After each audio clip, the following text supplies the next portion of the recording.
네, 반갑습니다. 소개받은 김소희 의원실에서 기후정책 총괄하고 있고요. 그리고 입법 담당하고 있는 장진영 수석부사관입니다. 의원님 영상 말씀하신 것처럼 오늘 정말 소중한 기회 행사인데 직접 오셨어야 하는데 너무 아쉽게 생각하고 또 죄송하게 생각하고 계시고요. 오늘 논의되는 내용들, 특히 우리 청년분들 목소리를 제가 잘 기록을 해서 의원님께 꼭 전달을 드리고, 그리고 또 의원님과 직접 소통할 수 있는 기회를 저희 의원실 차원에서도 꼭 마련을 해보겠습니다.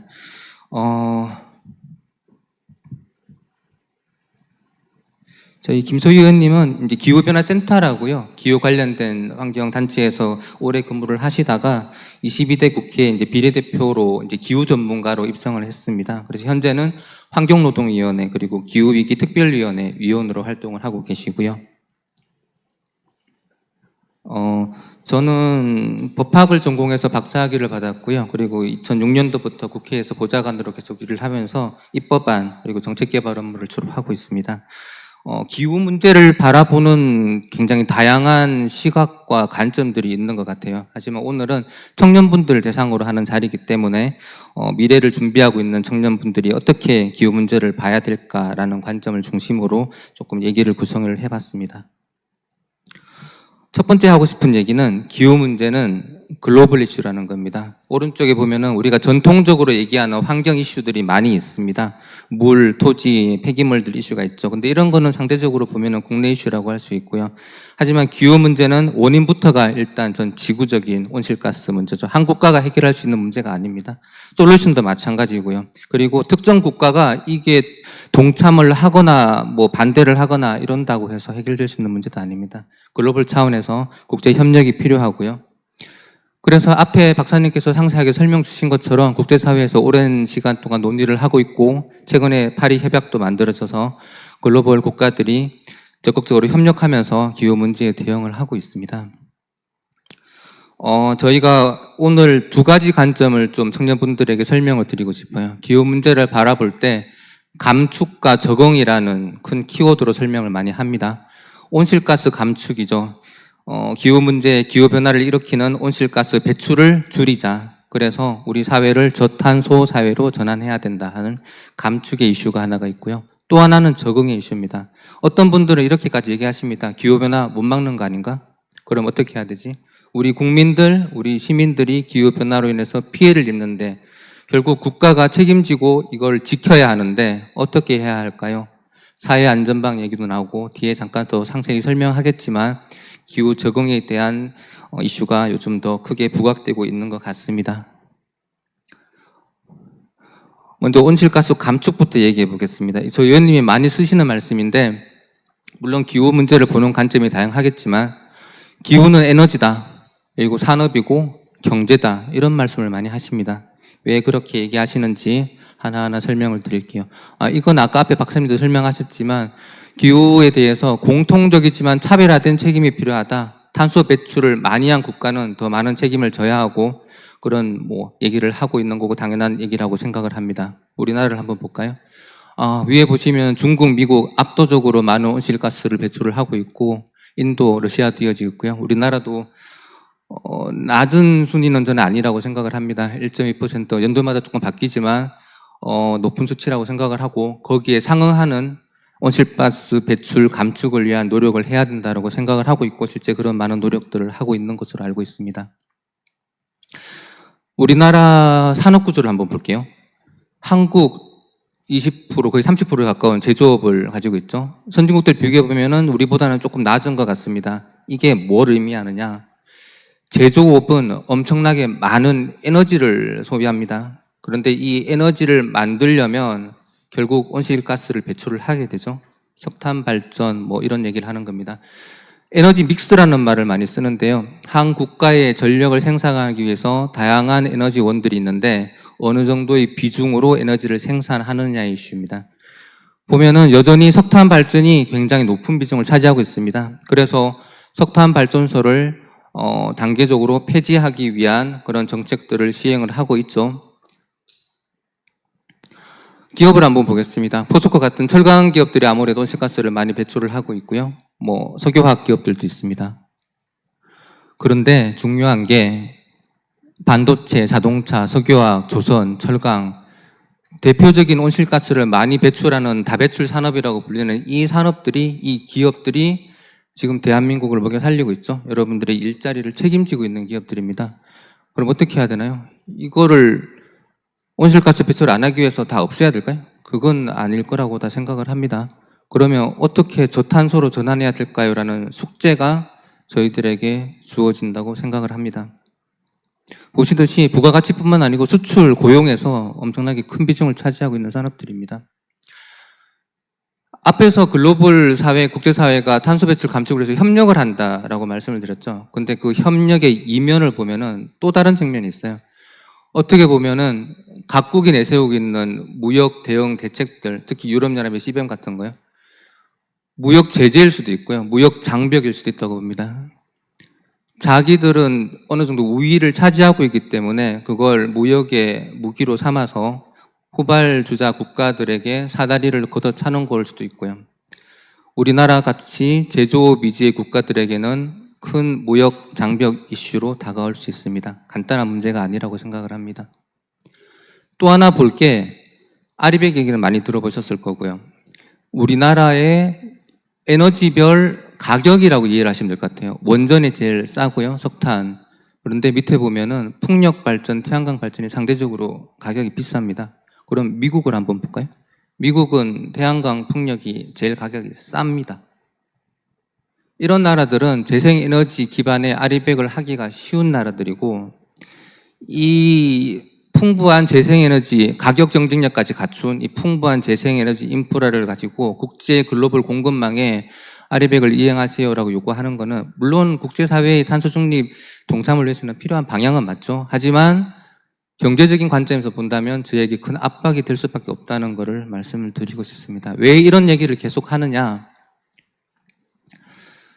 청년들이시기 때문에 아까 앞에 박사님도 말씀하셨죠. 탄소 중립, 기후 대응이라는 게 경제에 영향을 미치고 나의 일자리에 영향을 미치고 그리고 뒤에 말하겠지만 재해로 인해서 시민들의 생명 안전을 위협한다고 하죠. 그죠?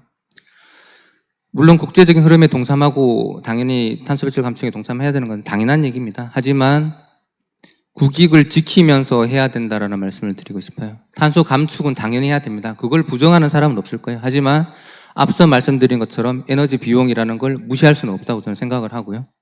그리고 국내 산업이 가지고 있는 비중 그리고 저탄소 전환의 필요성까지 고려했을 때 이게 어떻게 해야 일자리에 부정적 영향을 미치지 않고 더 나아가서 이 기후 위기라는 것을 활용해서 기후 산업을 육성해서 새로운 일자리를 창출하고 또 국내 기후 산업을 육성할 수 있을까? 이런 고민들을 국회도 하고 있고 정부도 하고 있고 많은 분들이 하고 있습니다. 일단 첫 번째 던져드리는 질문이고 답은 뒤에 가서 한번 같이 고민을 해볼게요. 두 번째 적응입니다. 앞에 박사님께서 너무 잘 설명을 해주셨는데 가장 대표적인 게 최근에 발생한 경북 산불입니다. 초대형 산불. 관측 이래 최대 규모라고 할 만큼 초대형 산불입니다. 기상청도 예측하기 힘들었고 소방청, 산림청, 지자체가 대응을 할 수가 없는 어떻게 할 수 없는 산불이 발생했습니다. 많은 전문가들이 기후변화가 그 원인이라고 얘기합니다. 산불은 물론 매년 발생을 합니다. 그런데 이렇게 초대형 산불이 발생하는 원인에 대해서는 기후변화가 원인이다라고 많은 분들이 지적을 하고 있고요. 안타까운 사고들도 많이 있었습니다. 기상청이 예측하기 힘든 갑작스러운 그러니까 폭우가 너무 많이 발생을 하고 있고요. 문제는 이거를 미리 예측을 하고 대비를 해야 되는데 지금 저희가 가지고 있는 기술력, 물론 아까 많은 기술적인 부분들을 설명해 주셨지만 아직도 한계가 많이 있어요. 미리 예측을 해야 미리 대비를 할 수 있는데 기술적인 부분도 아직 숙제가 많고요. 특히 정책적인 부분에서 아직 숙제가 많습니다. 물가도 문제입니다. 최근에 과일 가격 폭등 얘기 많이 나왔지만 저는 이거는 시작에 불과하다고 생각을 하고요. 지구적인 기후변화가 계속 진행이 됐을 때 이게 어디까지 갈까요? 식량 생산에 어떤 영향을 미칠까요? 식량 안보의 위기로도 올 수 있을까요? 이런 고민을 우리가 하고 있어야 된다고 생각을 하고요. 또 하나가 기후 복지 이슈입니다. 취약계층에 대한 복지는 지금도 많이 하고 있죠. 하지만 기후변화가 심해졌을 때 제일 가장 심하게 타격을 받는 그룹이 취약계층이라고 많이 얘기를 해요. 기후 불평등입니다. 상대적으로 여유가 있는 분들은 더우면 에어컨을 틀 수도 있고요. 여러 가지 대응을 할 수 있겠지만 취약계층은 일단 전기요금이나 에너지 요금부터가 부담입니다. 뭐 폭염이 발생했을 때 그 냉방비를 어떻게 감당할까요? 한파가 왔을 때 우리가 알고 있던 그 수준 이상의 폭염과 한파가 왔을 때 그 난방비 어떻게 감당할까요? 그럼 이분들은 생존의 문제로 이어질 수 있다고 생각을 하고 있고, 과연 지금 우리가 가지고 있는 복지 시스템, 복지 인프라로 이분들을 보호할 수 있을까? 저는 심각한 고민을 해야 하는 시기라고 생각을 합니다. 감축과 적응이라는 큰 주제로 말씀을 드렸는데, 그러면 어떻게 해야 될까요? 여러 가지 대안들을 논의를 합니다. 어떤 분들은 뭐 재생에너지를 확대해야 된다, 배출권 거래제를 개선해야 된다, 뭐 기후금융을 활성화해서 투자를 늘려야 된다, 탄소식, 다양한 솔루션들이 있습니다. 하지만 저는 오늘 청년분들과 함께하고 있기 때문에 이 키워드를 제시를 하면서 오늘 발제를 마치고 싶은데요. 기후테크입니다. 기후기술입니다. 많은 기후 분야를 연구하는 전문가들이 이런 얘기를 하세요. 현재 존재하지 않는 기술이 결국 기후 문제를 해결할 것이다. 저는 맞는 말이라고 생각해요. 그게 바로 기후테크입니다. 그리고 그 주인공은 이 기후테크를 실현하실 분들은 여기 계신 청년분들이라고 생각해요. 방법은 다양하다고 생각을 합니다. 기업에 취업을 하셔서 이 기후테크를 직접 연구 개발할 수도 있죠. 그래서 진짜 글로벌 사회가 깜짝 놀랄 만한 그런 획기적인 그리고 경제적이고 효과적인 기후테크 기술을 개발하시는 분이 여기 계신 청년분들 또는 지금 온라인으로 방송을 보시는 분들 중에 나올 수 있다고 저는 생각하고 있고 기대하고 있습니다. 기업에 직접 참여하지 않아도 이런 기후테크를 육성할 수 있는 방법은 많이 있습니다. 정부에 몸담고 공무원으로서 정책을 추진할 수도 있고요. 저처럼 국회 일원으로서 정책을 입안하고 관련된 입법을 만들 수도 있겠죠.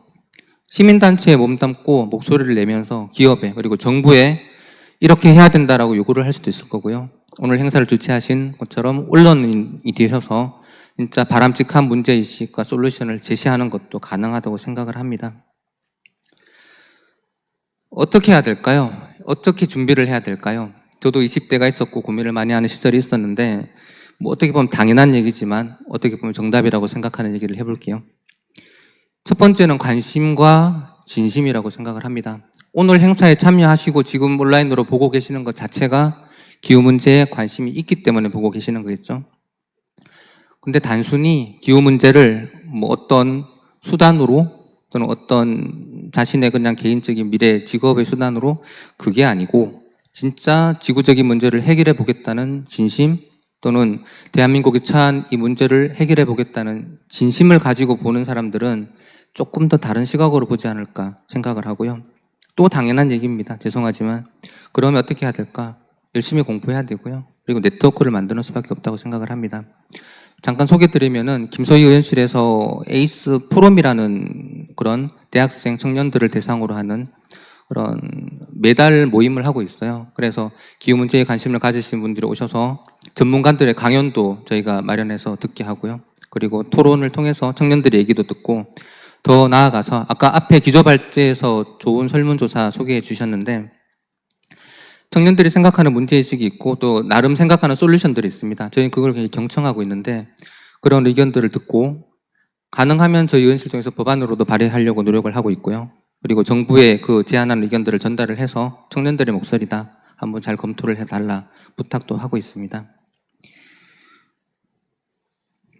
기후 우울증이라는 걸 한번 찾아봤어요. 왜 우울증이 생길까? 이렇게 설명을 하더라고요. 개인의 노력으로는 기후위기를 막을 수 없을 거라고 생각하는 무력감 때문이라고 하더라고요. 아까 앞에 기조발제 하실 때도 그 얘기를 하셨고. 그런데 저는 오늘 참석하신 청년분들 그리고 보시는 분들이 바꿀 수 있다. 기후변화 바꿀 수 있고 잘 대응할 수 있다라는 자신감 그리고 나름의 비전을 오늘 행사를 통해서 만들고 또 강화시키는 기회가 되셨으면 좋겠고요. 그리고 문제가 있는 곳에는 항상 해결책이 필요하죠. 그리고 그걸 해결할 사람들이 필요하고요. 저희도 열심히 하고 있지만 앞에 계시는 청년분들이 저희가 못 푼 미처 해결하지 못한 남은 숙제들을 해결할 수 있는 훌륭한 인재가 되셔서 물론 개인의 일자리도 해결이 되실 거고 또 지구적 글로벌 사회의 문제도 해결하고 국가적 과제도 해결하는 그런 중요한 역할을 해주셨으면 좋겠고 또 그렇게 하실 수 있다고 생각합니다. 기후 문제를 해결하려면 기후 문제를 정확하게 이해하는 게 시작이라고 생각을 하고요. 오늘 짧게 말씀을 드렸지만 물론 앞에 말씀처럼 기후 문제를 보는 다양한 관점이 있습니다. 다 저는 타당하고 나름대로의 맞는 의견들이라고 생각을 하는데 오늘 저희가 준비한 이 발제에서 제시한 감축, 적응, 또 글로벌 이슈라는 이런 관점에서 한번 기후 문제를 바라보시면서 그러면 이 문제를 해결하려면 어떤 정책이 필요할까? 나는 어떤 자리에서 어떤 역할을 해야 할까에 대한 고민을 한번 해보시는 좋은 기회가 되셨으면 좋겠습니다. 다시 한번 의원님 직접 참석하셔서 좋은 발제하셨어야 되는데 아쉽게 생각하고 죄송하게 생각을 하고요. 오늘 토론에 남은 발제자분들 토론 그리고 이따가 청년분들 제안하시는 의견 잘 경청하고 잘 전달하도록 하겠습니다. 감사합니다.